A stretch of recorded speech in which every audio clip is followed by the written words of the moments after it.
আমাদের শ্রবণ শক্তিতে বরকত দাও, ওয়াকুলুবিনা আমাদের অন্তরের মধ্যে বরকত দাও, ওয়াজওয়াজিনা আমাদের স্ত্রীদের মধ্যে বরকত দাও, ওয়াযুররিয়াতিনা আমাদের বংশধরের মধ্যে বরকত দাও, ওয়াতুব আলাইনা ইন্নাকা আনতাত তাওয়াবুর রহিম আমাদেরকে তওবা করার সুযোগ তুমি বাড়িয়ে দাও। সুবহানাল্লাহ। ইন্নাকা আনতাত তাওয়াবুর রহিম তুমি তো তওবা কবুলকারী এবং পরম দয়ালু। এই জন্য আমরা এই দোয়াটাও বেশি বেশি করে পড়বো, যাদের মুখস্থ আছে আমরা পড়বো। আল্লাহুম্মা বারিক লানা ফি আসমাইনা ওয়া কুলুবিনা ওয়া আজওয়াজিনা ওয়া যুররিয়াতিনা ওয়া তুব আলাইনা ইন্নাকা আনতাত তাওয়াবুর রহিম। পড়া যাবে তো ইনশাআল্লাহ? পড়বো তো ইনশাআল্লাহ? পড়বো ইনশাআল্লাহ। যদি আরবি মুখস্থ না থাকে কমপক্ষে বাংলা দিয়ে পড়বো। আয় আল্লাহ আমার শ্রবণ শক্তিতে বরকত দাও, এরপর আমার অন্তরের মধ্যে বরকত দাও, আমার স্ত্রীর মধ্যে বরকত দাও, এরপর আমার পরিবার বংশধরের মধ্যে বরকত দাও, আর আমাকে বেশি বেশি করে তওবা করার তৌফিক দাও, গুনাহ থেকে ফিরে আসার তৌফিক দাও। তুমি তো তওবা কবুলকারী এবং পরম দয়ালু। সুবহানাল্লাহ। পড়া যাবে না বাংলা দিয়ে? পড়বো ইনশাআল্লাহ। এই দোয়াটি এখন থেকে আজকে থেকে আমাদের আমল শুরু হবে। করা যাবে তো ইনশাআল্লাহ? করবো তো ইনশাআল্লাহ? আচ্ছা, এটা গেল 1 নাম্বার। 2 নাম্বার আমল হলো বেশি বেশি করে ভালো কাজ করা। কি করা? জবান ছেড়ে বলুন, কি কাজ করা? ভালো কাজ করা। বেশি বেশি করে ভালো কাজ করা। কেননা এই ভালো কাজের মাধ্যমে আপনি সাবানে আরো বেশি বাড়াইতে পারবেন, আর সাবানে যখন আরো বাড়িয়ে দিবেন রমাদান মাসে গিয়ে আরো বেশি ইবাদত বন্দি করা সহজ হবে। এই জন্য এখন থেকে ভালো ভালো বেশি আমল করা, খারাপ কাজকে বর্জন করে চলা, নেক আমলগুলোকে আঁকড়ে ধরা, বেশি বেশি করে নেক আমল করা। তার মধ্যে আমি 4টা নেক আমল বেশি গুরুত্বপূর্ণ, আমি শুধু আমাদের আমল করা যাতে সহজ হয় এই জন্য বলছি। কয়টা? কয়টা? আমি 4টার কথা বলছি, খুবই গুরুত্বপূর্ণ এবং আমাদের আমল করার জন্য আমাদের তো সহজ হবে। এর মধ্যে একটি হলো ফরজ ইবাদতগুলো, ফরজ সালাতগুলো আমরা যাতে করে জামাতে আদায় করতে পারি, এখন থেকে অভ্যাস করা। কি করা? ফরজ সালাতগুলো, ফরজ নামাজগুলো আপনি সুন্নত, বেতের, ওয়াজিব, নফল যা সব বাড়িতে পড়েন, সমস্যা নেই, কিন্তু ফরজ নামাজটা যাতে করে আমাদের জামাত মিস না হয়, জামাতে আদায় করার চেষ্টা করা। করবো তো ইনশাআল্লাহ? আর যারা পড়ি না তারা ফরজ নামাজ ধরা এখন থেকে পড়ার অভ্যাস করা। এটা গেলে 2, আজানের জবাব দেওয়া। কি দেওয়া? কি দেওয়া? আজানের জবাব দেওয়া। হয়তো বলবেন যে হুজুর এটা কি খুব গুরুত্বপূর্ণ আমল? এটা খুব গুরুত্বপূর্ণ একটি সুন্নাহ, গুরুত্বপূর্ণ একটি ফজিলতের আমল। যে হ্যাঁ, হয়তো আপনার জানা নেই, হয়তো অনেকের জানা আছে, তারা জবাব দেয়। এটা যে এত গুরুত্বপূর্ণ আজানের জবাব দেওয়া, যদিও ফরজ নয় কিন্তু এত গুরুত্বপূর্ণ আমল, এটা আপনি কল্পনা করতে পারবেন না। সাহাবায়ে কেরাম এই আজানে যারা দিত, মুয়াজ্জিনের মর্যাদার কথা শুনে সাহাবায়ে কেরাম বিশ্বনবীকে বললেন, ইয়া রাসূলুল্লাহ, ইয়া হাবিবাল্লাহ, যিনি আজান দিবেন তিনি তো আমাদের চাইতে সবের বেশি ভাগীদার হয়ে যাবেন, সবের অংশীদার হবেন, মালিক হবেন, তাহলে আমরা কি ওই সব থেকে মাহরুম হব? বিশ্বনবী বললেন, না না না, ও আমার সাহাবায়ে কেরাম, না না, তোমরাও এই সবের অংশীদার হবে, ওখান থেকে মাহরুম হবে না, যদি তোমরা একটা কাজ করতে পারো। কি কাজ? যখন কুলু মিসলামা ইয়াকুলুল মুয়াজ্জিন, মুয়াজ্জিন যা যা বলে তোমরাও তাই তাই বলবে। শুধুমাত্র হাইয়া আলাস সালাহ, হাইয়া আলাল ফালাহ, ওই জায়গায় যদি তোমরা লা হাওলা ওয়ালা কুওয়াতা ইল্লা বিল্লাহ বলতে পারো, আর যা যা বলবে সব যদি এইভাবে বলতে পারো, তাহলে মুয়াজ্জিন আজান দিয়ে যে পরিমাণ সবের ভাগীদার হবে, তোমরা জবাব দেওয়ার মাধ্যমে ওই পরিমাণ সব তোমরাও পেয়ে যাবে। আর এক হাদিসের মধ্যে এসেছে, যারা মুয়াজ্জিনের আজানের জবাব দেয়, বিশ্বনবী বলছেন তাদেরকে আল্লাহ পাক কিয়ামতের ময়দানে জান্নাতের মধ্যে ঢোকাবেন। সুবহানাল্লাহ। এত বেশি ফজিলত, এত বেশি মর্যাদা, কিন্তু আমরা আমলটা আজান শোনার পরও জবাব দেই না, অনেকেই দেই না। যারা জানে সব পাওয়ার আশায় দেয়, আল্লাহ পাক তাদেরকে কবুল করুক, আর যারা দেয় না তাদেরকে জবাব দেওয়ার তৌফিক দান করুক। সম্মানিত ভাইরা আমার, এটা হলো আজানের জবাব। কয়টা গেল? 2টা। ভালো কাজের মতো কয়টা বলছি?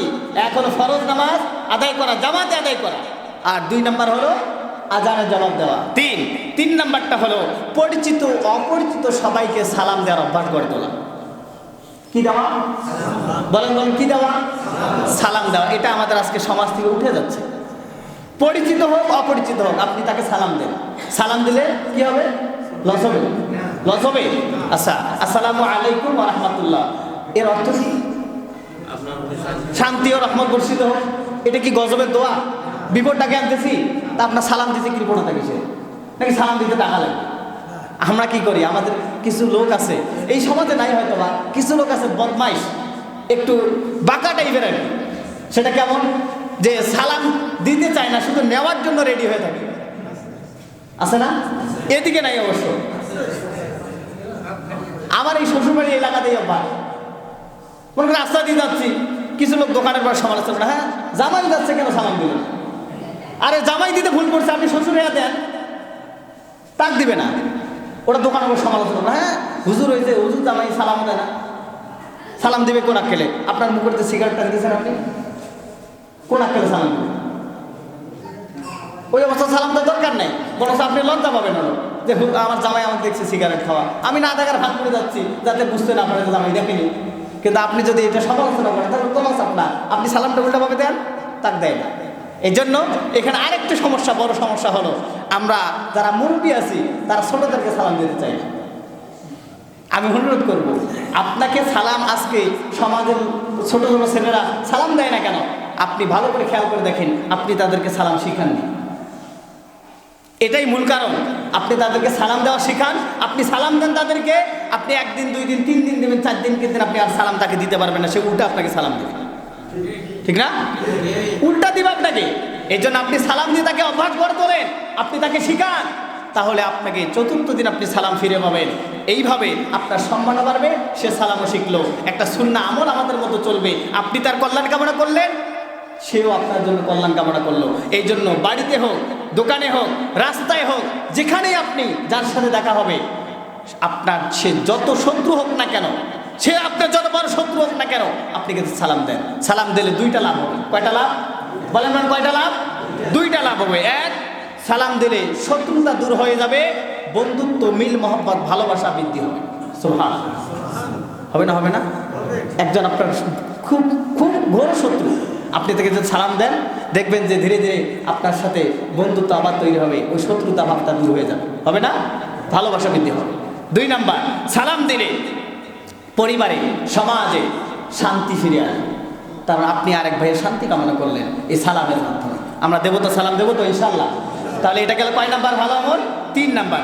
4 নাম্বারটা হলো উজু করার শেষে 2 রাকাত সালাত আদায় করা। আমরা ওই যে তাহাইয়াতুল উজু বলি না, এটা নফল নামাজ। যদিও এই উজু করার পরে 2 রাকাত নফল নামাজ আদায় করা, এটা যদিও আমরা হালকা মনে করি, কিন্তু এটার গুরুত্ব এত বেশি, ফজিলত এত বেশি। আল্লাহ রাসূল সাল্লাল্লাহু আলাইহি সাল্লাম এই রজব মাসে যখন 27 তারিখের দিকে যখন মেরাজ হয়, মেরাজে যাওয়ার পরে তখন তিনি জান্নাতের দিকে যাচ্ছেন, দেখলেন আরশে মুআল্লার দিকে যখন যাচ্ছিলেন, ওই সময় পায়ের আওয়াজ শোনা যাচ্ছে। খেয়াল করলেন কার পায়ের আওয়াজ? বেলালের পায়ের আওয়াজ শোনা যায়। তিনি চিন্তা করলেন, আমি তো তাকে দুনিয়া জমিয়ে রেখে আসছি, সে আবার আমার সামনে সামনে হাঁটে কেমন করে?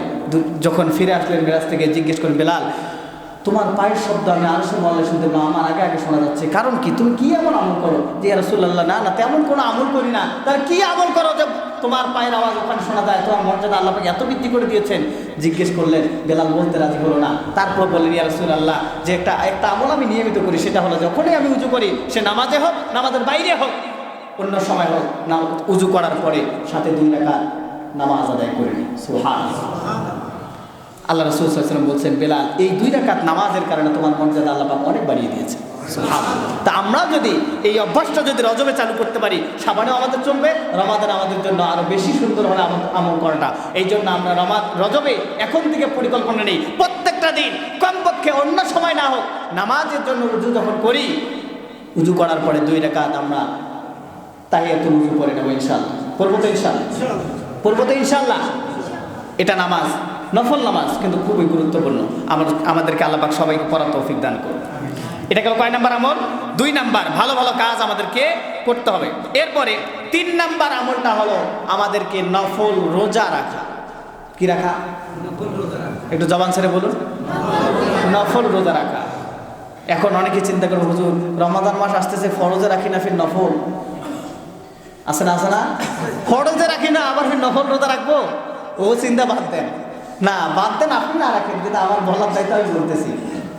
তাহলে নফল রোজা রাখা, এটা বলার আগে যেহেতু আমাদের বাইরের মাইক অফ হয়ে একটা বিষয় আমি জানিয়ে দিচ্ছি, মায়েরা যারা বোনেরা শুনছেন, যাদের ফরজ রোজা এখনো বাদ আছে, রমাদানে যে ফরজ রোজা যাদের ছুটে গেছে, আপনারা এই যে রজব চলছে, শাবান চলছে, রমাদান আসার আগেই এই ফরজ রোজাগুলো আপনারা কাজাগুলো আদায় করে নেবেন। যারা শুনছেন আবার বলছি, যাদের রমাদানের রোজা গত বছরের রোজা ছুটে গেছে, গত রমাদানের রোজা যাদের বাদ আছে, সেই রোজাগুলো আগে রেখে নেবেন, এরপরে নফল রোজা রাখবেন। যেহেতু রমাদান আসতেছে, মাঝখানে নাও হতে পারে, সেই সুযোগ নাও থাকতে পারে, এই জন্য আগেই আদায় করে নেন, এরপর ফরজের জন্য প্রস্তুতি নেন। সম্মানিত ভাইরা ভাই, তাহলে আমরা কি রাখবো? নফল রোজা। নফল রোজা খুবই গুরুত্বপূর্ণ। রোজা ইফতারি করেন, তাহলে দেখতেছেন এই ছোট দিনে রোজা রাখাও সহজ হচ্ছে, আপনি সবেরও মালিক হয়ে যাচ্ছেন, আপনার একদিকে আমলও হয়ে যাচ্ছে। করা যাবে তো ইনশাল্লাহ? করা যাবে তো? কমপক্ষে প্রত্যেকদিন না হোক, সোমবার, বৃহস্পতিবার, অথবা এটাও যদি সম্ভব না হয়, কমপক্ষে মাসে 3টা করে রোজা রাখার আমাদেরকে তৌফিক দান করুন। এরপর এটা গেল 3। 4 নাম্বার আমলটা হলো বেশি বেশি করে দান সদাকা করা। কি করা? দান সদাকা করা, একটা এখন থেকে অভ্যাস তৈরি করা। আরেকটি সুযোগ, যেহেতু আমরা প্রত্যেক জুমায় তো মসজিদে আসি, প্রত্যেক জুমায় তো আসি, 5 টাকা 10 টাকা করে নিয়ে আসা, অনেকেই খালি হাতে আসে না। এই অভ্যাস না, বাদ দিয়ে আমরা ত্যাগ করি। এখন থেকে অভ্যাস করি, প্রত্যেক জুমায় 5 টাকা হোক, 10 টাকা হোক, 20 টাকা হোক, যার যতটুকু সাধ্য আছে আমরা দিই। এটা কি লস হবে? বিফলে যাবে? আপনি যেটা আল্লাহর ঘরে দিচ্ছেন সেটাই আপনার সঙ্গী হবে, যেটা আপনি আল্লাহর মধ্যে ব্যয় করতেছেন সেটাই আপনার সঙ্গী হবে, যেটা আপনি কল্যাণকর কাজে ব্যয় করতেছেন সেটাই আপনার সঙ্গী হবে, অন্য কোনো কিছুই আপনার সঙ্গী হবে না। কেন হবে না? আল্লাহ রাসূল সাল্লাল্লাহু আলাইহি ওয়াসাল্লাম বলেছেন, ইত্তাবিউল মাইয়িতা সালাসা, মানুষ যখন মারা যায় তার পিছনে 3টা জিনিস অনুসরণ করে। কয়টা? কয়টা? হয়নি, আরেকটু জবান ছেড়ে বলুন। 3টা জিনিস অনুসরণ করে। ইত্তাবিউ মানে অনুসরণ করছে এবং করবে, যারা মারা গেছে তাদের পিছনেও অনুসরণ করছে, এখন যারা মারা যাবে তাদের সাথেও করবে। কয়টা জিনিস? 3টা। আহলুহু ওয়া মালুহু ওয়া আমালুহু। বিশ্বনবী বলেন ফায়ারজিউ ইসনান, 2টা জিনিস ফিরে আসবে। আহলুহু ওয়া মালুহু, 2টা জিনিস ফিরে যাবে। আর ওয়ায়াবকা ওয়াহিদ আমালুহু, একটা জিনিস বাকি থাকবে, সেটা হলো আমল। তাহলে আপনার আহল, পরিবারবর্গ, সন্তানাদি, ছেলে মেয়ে, আত্মীয় স্বজন, এলাকাবাসী সবাই আপনার পিছু নেবে, কিন্তু যখন কবরে আপনাকে রাখবে মাটি দেওয়ার পরে, কেউ আপনার সঙ্গী হবে না, সবাই আপনাকে রেখে চলে যাবে। ঠিক না? যায় কেউ? যায় কেউ? যায়। আপনি যতই আদর করেন না কেন, সন্তান যাবে? ডাকলে যাবে? ভয়ে যাবে। এরপর আপনার সমুদয় সম্পত্তি, ব্যাংক ব্যালেন্স, টাকা পয়সা, বাড়ি গাড়ি সব আপনার সঙ্গী হবে। কিন্তু বিশ্বনবী বলছেন ফায়ারজিউ ইসনান, 2টা জিনিস, এই 2টা জিনিস ফিরে আসবে। পরিবারবর্গ, আত্মীয় স্বজন সবাই রেখে চলে আসবে, আপনার সমুদয় সম্পত্তি ফিরে আসবে। কি যাবে? ওয়ায়াবকা ওয়াহিদ আমালু, শুধুমাত্র আমল যে আছে, আপনার ভালো আমল এবং খারাপ আমল, এটাই আপনার সঙ্গী হবে। তাহলে আপনি যতটুকু আল্লাহর পথে খরচ করছেন এটাই আপনার সঙ্গী হবে, আপনি যে নামাজ আদায় করছেন এটাই আপনার সঙ্গী হবে, আপনি যে নফল রোজা রাখছেন এটাই আপনার সঙ্গী হবে, আপনি যে তাসবিহ পড়ছেন, জিকির করছেন, দরুদ পড়ছেন, এটাই আপনার সঙ্গী হবে, কেউ আপনার আর সঙ্গী হবে না। তাহলে আমরা কেন ভাই, যেহেতু মরতেই হবে, আজ হোক কাল হোক আমাদেরকে যেতেই হবে, আমল করার দরকার আছে না? নেই? করবো তো ইনশাল্লাহ। তাহলে প্রত্যেক জুমায়, প্রত্যেক দিন না করে কমপক্ষে প্রত্যেক জুমায় 10 টাকা 20 টাকা করে দেই, আল্লাহর রাস্তায় দেই না? দিলে কি লস হবে? না, এটাই আপনার সঙ্গী হবে। দেবো তো ইনশাল্লাহ? ইনশাল্লাহ। এরপরে সময় যদি 22 বাজে, 5 নাম্বার আমলটি হচ্ছে বেশি বেশি করে কোরআন তেলাওয়াত করা। কি করা? কোরআন তেলাওয়াত করলে প্রত্যেক হরফে কত নাকি? প্রত্যেক হরফে কত নাকি? 10 নাকি। বিস্তারিত আর বলার সময় হচ্ছে না, সময় কম। এরপরে 6 নাম্বার হলে তাহাজ্জুদের অভ্যাস করা। কিসের অভ্যাস? তাহাজ্জুদের অভ্যাস করা। এটা খুবই গুরুত্বপূর্ণ আমল, যদিও নফল। ফাতাহাজ্জাদ বিহি নাফিলাতাল লাক আসা আন ইয়াবআসাকা রাব্বুকা মাকামান মাহমুদা। এই নফল ইবাদত, তাহাজ্জুদ, আল্লাহ পাক নফল ইবাদতের মধ্যে শুধুমাত্র তাহাজ্জুদের কথাটা কোরআনে দিয়েছেন। কি চিন্তা করেন, কতটা গুরুত্বপূর্ণ, কতটা গুরুত্বপূর্ণ আমল। এটার মাধ্যমে আল্লাহ পাক বলছেন মাকাম মাহমুদা, তাকে সম্মানিত জায়গায় তার মনের আশা যা আছে আমি আল্লাহ পূরণ করে দেব। এই জন্য এখন থেকে একটা অভ্যাস তৈরি করা, এখন থেকে পড়ার অভ্যাস করা। এমনকি হাদিসের মধ্যে এসেছে, বুখারী বর্ণনায় 1145 নম্বর হাদিস, আন আবি হুরায়রা রাদিয়াল্লাহু তাআলা আনহু قال আন্না রাসূলুল্লাহ সাল্লাল্লাহু আলাইহি ওয়াসাল্লাম قال, তিনি বলেন যে রব্বুনা তাবারাকা ওয়া তাআলা কুল্লা লাইলাতিন ইলা সামাইদ দুনিয়া সুলুসাল লাইলিল আখির। যখন রাতের 3 ভাগের 2 ভাগ চলে যায়, একটা ভাগ বাকি থাকে, তখন আল্লাহ রাব্বুল আলামিন দুনিয়ার এই প্রথম আসমানে চলে আসে। আর একটু জবান ছেড়ে বলুন না সুবহানাল্লাহ। আসার পরে কি করে? মাইয়াদউনি ফাস্তাজিবা লাহু, আল্লাহ পাক ডাকতে থাকেন, আমাকে কেউ কি আছে ডাকার মতো, আমাকে কেউ কি আছে ডাকার মতো, ফাস্তাজিবা লাহু, আমি তার ডাকে সাড়া দেব। সুবহানাল্লাহ। কে বলছেন? কে বলছেন? আমার রব বলছেন, যিনি আমার মনের আশা পূরণ করবে, যিনি আমার অভাব দূর করবে, যিনি আমার অসুস্থতা দূর করবে, আমার ছেলেকে যিনি দিনদার বানাবে, সেই রব আসি ডাকতে থাকে, কেউ কি আছে আমাকে ডাকার মতো, আমি তার ডাকে সাড়া দেব। এইরকম কোনো আল্লাহর গোলাম আছে আল্লাহকে চাওয়ার মতো, ডাকার মতো? এরপর মাইয়াস আলুনি ফাআতিয়াহু, কেউ কি আছে আমার কাছে চাওয়ার মতো, আমি তার চাওয়াকে পূরণ করে দেব। সুবহানাল্লাহ। কি বলতেছে? কেউ কি আছে চাওয়ার মতো? আপনার অভাব আছে, চাবেন কার কাছে? কার কাছে? ঋণ আছে, পরিশোধের জন্য চান আল্লাহর কাছে। আপনি অসুস্থ, আপনি সুস্থতার জন্য আল্লাহর কাছে চান। আপনার ছেলেটা মেয়েটা কথা শোনে না, আপনি আল্লাহর কাছে চান। আপনার স্ত্রী আপনার কথা শোনে না, পর্দায় থাকতে চায় না, আপনি আল্লাহর কাছে চান। আল্লাহ বলছেন মাইয়াস আলুনি, যা চাইবে ফাআতিয়াহু, আমি তাকে দিয়ে দেব। সুবহানাল্লাহ, সুবহানাল্লাহ। এরপর মাইয়াস্তাগফিরুনি ফাআগফির লাহু, আল্লাহ সুবহানাহু বলছেন যে আল্লাহ পাক ডাকতে থাকেন, কেউ কি আছে গুনাহ করতে করতে জীবনটাকে শেষ করে ফেলাইছে, শেষ করছে, নষ্ট করে ফেলাইছে, আমার কাছে ক্ষমা চাইলে আমি ক্ষমা করে দেব। কে বলছে? আল্লাহ বলছে। এই চান্স শুধু তারাই পায় যাদের ভাগ্যে নসিব হয় এই সময়টা। এই জন্য আমরা নিয়ত করে ঘুমাবো আল্লাহ। 7 নাম্বার হলো বেশি বেশি করে ইস্তেগফার করা। কি করা? ইস্তেগফার করা। 8 নাম্বার হচ্ছে বেশি বেশি করে দরুদ পড়া। এগুলো ফজিলত বলতে গেলে অনেক সময়, অলরেডি আমাদের 26 বেজে গেছে। 9 নাম্বার হলো গুনাহমুক্ত জীবনযাপন করার চেষ্টা করা এখন থেকে। কি করা? গুনাহমুক্ত। আমরা যে গুনাহগুলোর সাথে জড়িত, এটাকে আমরা বাদ দেব, এখন থেকে ছেড়ে দেব, পরিত্যাগ করা, চলার চেষ্টা করব।